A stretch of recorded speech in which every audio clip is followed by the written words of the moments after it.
లోకేష్ బాబు అంటున్నాడు. నాకు చాలా నవ్వు వచ్చింది, నేను చూశా. ఏయ్ మా నాన్న ముసోడు అంటారా? దా కొండెక్కుదావరా, మా నాన్న కొండెక్కుతాడు, నువ్వెక్కు. ఏంది నాకు అర్థంగా. How childish you are. ముసలోడు కాక కుర్రోడు అనాలా?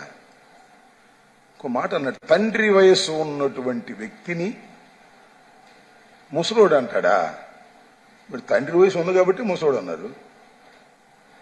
నా తండ్రి వయసు ఉంటే నేను ముసలోడు అన్నా? లేదు, జగన్మోహన్ రెడ్డి గారి తండ్రి వయసు ఉంటే ఏంటి 70 సంవత్సరాలు ముసలోడుగా కుర్రోడా? ఎందుకు అంత కోపం వచ్చింది నాకు అర్థం కాలేదు. ఏమయ్యా లోకేష్ బాబు, ఎందుకు అవసరం అంత బాధేసింది నీకు? ముసలోడిని అంత బాధ వచ్చింది అసలు నాకు అర్థం కాలేదయ్యా. నువ్వు అనొచ్చా ముసలోడని? మీ నాన్నని ఒక్కసారి గుర్తు తెచ్చుకోమని మనవి చేస్తున్నా. మీ నాన్నని స్కిల్ కేసులో రోపలేస్తే ఏం ఆర్గ్యుమెంట్ చెప్పారే? మా నాన్న కొండలు ఎక్కుతాడు, మా నాన్న బండలు మోస్తాడు అని చెప్పారు ఆర్గ్యుమెంట్. మా నాన్న ముసలోడు, 75 సంవత్సరాలు అయిపోయింది, ఫ్యాన్ లేకపోతే బతకలేడు, 4 అడుగులు ముందుకు వేయలేకపోతున్నాడు. ఇంకా కొన్ని రోజులు ఇలాగే జైల్లో ఉంటే మా నాన్న ఏమైపోతాడో తెలియదు, ఏ వార్త వినాలో తెలియదు. ఈ వయసులో మా నాన్న జైల్లో పెడతారని బావురుమని ఏడ్చినటువంటి ఓ నారా లోకేష్ మర్చిపోయావా? చెప్పు వెళ్ళి. మా నాన్న ఎన్ని రోజులైనా జైల్లో ఉండగలిగినటువంటి ధైర్యవంతుడు, కుర్రవాడు.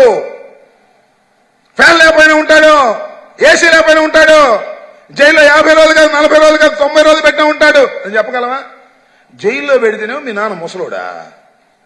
ఆరోగ్యం బాగోలేదా? గుండె వీకా?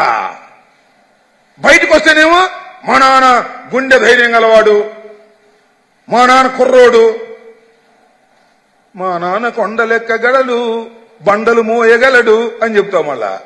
మళ్ళీ అక్కడ బెయిల్ పిటిషన్ ఏమైనా ఆర్గ్యుమెంట్ చెప్పాల్సి వస్తే మా నాన్న అసలు చాలా ముసోడండి, నడవలేకపోతున్నాడండి, తిరగలేకపోతున్నాడండి. ఏంది అన్ని కథలు? అందితే కాళ్ళు, అందకపోతే జుట్టు.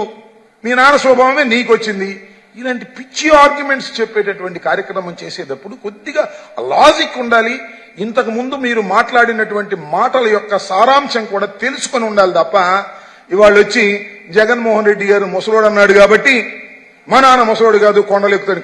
కొంపదీసి కొండ ఎక్కించావు, కొండ ఎక్కిపోతాడు, ఇక అనుమానమే లేదు.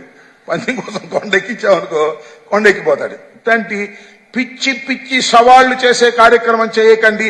ప్రజల్ని ఎంటర్టైన్ చేయడానికో లేక మీ తెలుగుదేశం క్యాడర్ ని ఉత్సాహపరచడానికో చేసిన ఉత్సాహపడరనే విషయాన్ని గుర్తుపెట్టుకోమని మనం చేస్తున్నా. అంతేకాదు నా గురించి కూడా ఏదో మాట్లాడడానికి ఐ డోంట్ కేర్ దాట్.